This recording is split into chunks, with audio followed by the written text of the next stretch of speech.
Hello and welcome to Poker News.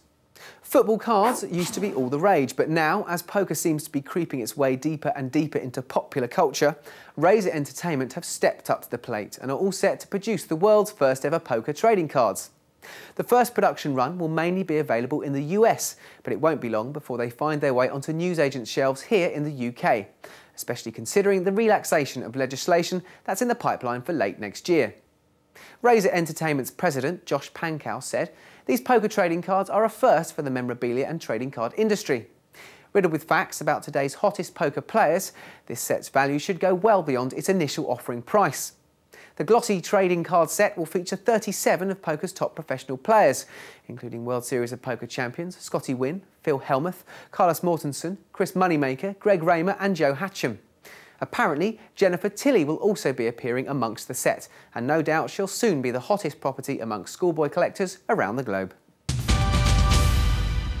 A stunning revelation has been brought to light by the Independent newspaper recently, when the American horse racing industry openly admitted it was able to bypass the Safeport bill by paying off Congress. Michael Bolsterek of the Poker Players Alliance stated, "The horse racing industry is not afraid or ashamed of saying that they were able, for want of a better word, to buy their exemption from the new laws." The backhanded way the US government operates has infuriated UK-based gaming companies, who have now vowed to follow suit by financing lobbyists to influence future regulations. Dan Walsh from a lobbying firm spoke about Congressman Jim Leach, saying that he thought that not even Jim Leach believes the new regulations will put the internet gambling industry out of business.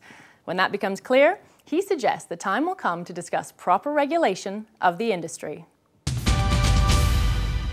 In this week's Top 5, we take a look at who's made the most amount of money in the history of poker tournaments. In the #1 spot is Jamie Gold after his staggering $12 million win at this year's World Series main event. Last year, Gold made $68,200, pretty good for a part-time hobby. His biggest win, though, before the WSOP was in a $200 pot limit Stars and Stripes tournament when he won over $54,000. In second place is TJ Cloutier, who's made $8,700,000 throughout his career. Cloutier's biggest win to date was a second-place finish in a WSOP main event where he picked up $896,000. Following closely behind in third place is Phil Hellmuth, who's currently made over $8,460,000, famous for being the 1989 World Series champion when he defeated the legendary and two-time defending champion Johnny Chan. In fourth is Daniel Negreanu, who's currently on $8,410,000, has 3 World Series bracelets and 2 World Poker Tour Championship titles under his belt. And finally, in fifth is Alan Cunningham, who's currently made $8,365,000 throughout his poker career. Cunningham has successfully gained 4 bracelets and came fourth at this year's World Series main event when he won over $3,600,000. We asked Antonio Aspendari how the Safeports bill will affect poker.